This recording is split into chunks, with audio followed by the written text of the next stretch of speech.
Muy buenas, queridos lectores y oyentes de Tradición Viva.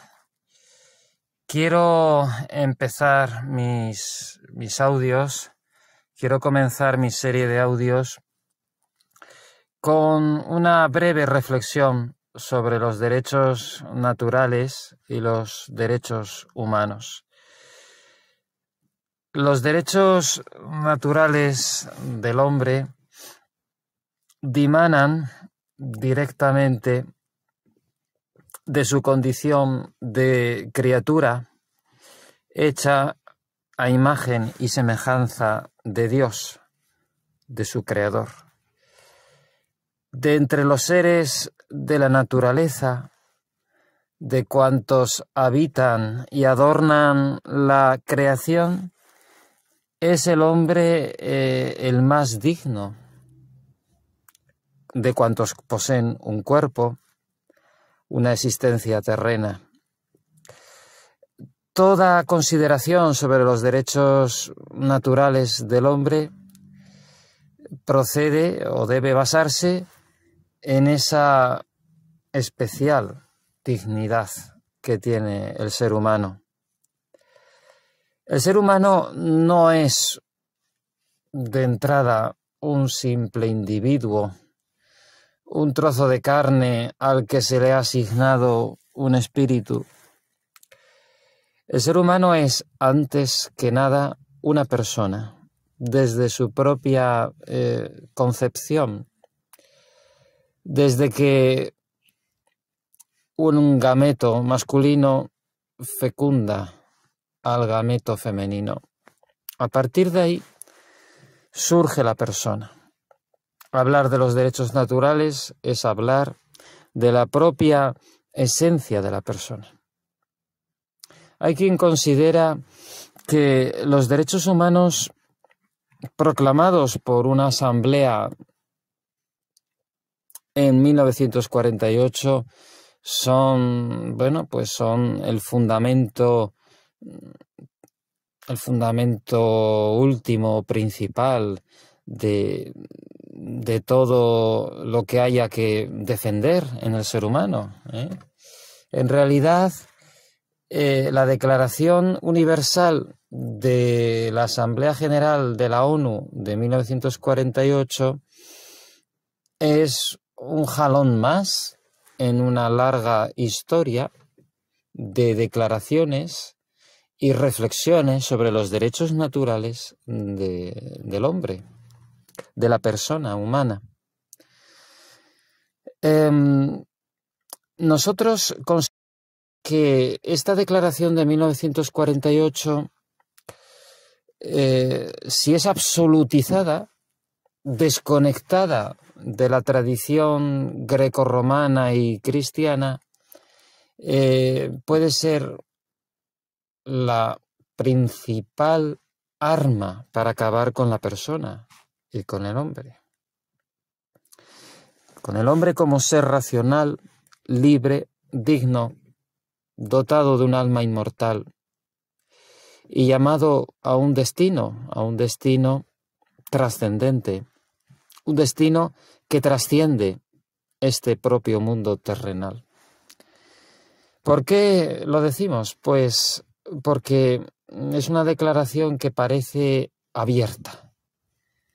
Los 30 artículos parece que están dotados de un mecanismo de extensión permanente. Y no porque se vaya a redactar el artículo número 31, sino porque no cesan de ampliarse las declaraciones de colectivos específicos que están reclamando y reclamando y reclamando derechos y más derechos y nada de obligaciones. En realidad se están inventando derechos nuevos todos los días. Esto es el sistema con el que funciona la llamada ingeniería social. Los derechos fundamentales a la vida, al honor, a la propiedad, a la libertad de pensamiento. Los derechos fundamentales no necesitaban de la Declaración de 1948, ni tampoco necesitaban de un ariete constante que derribe las tradiciones humanistas y religiosas preexistentes. No lo necesitaban. La Declaración de 1948 ha ido pareciéndose cada vez más a una religión, a un programa de transformación social constante, a un programa de revolución permanente.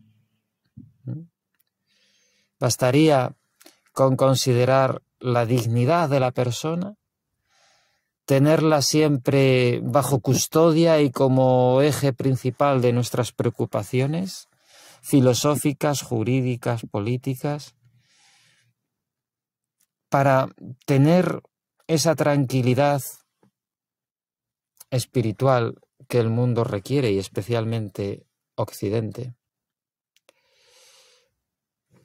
Hace falta revolverse contra un derecho antinatural. Olvidarse del derecho natural es ir implantando un derecho antinatural, el derecho a la aberración.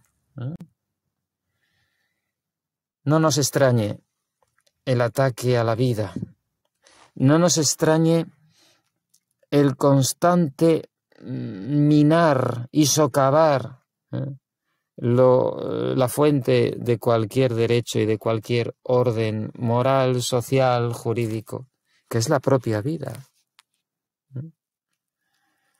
En estos tiempos en los que la gente se rasga las vestiduras y llora, a voz en grito, proclama contra los sacrificios de cerdos en un matadero, sin embargo, nadie lamenta lo más mínimo el asesinato universal de niños con derecho a nacer, que se llama aborto,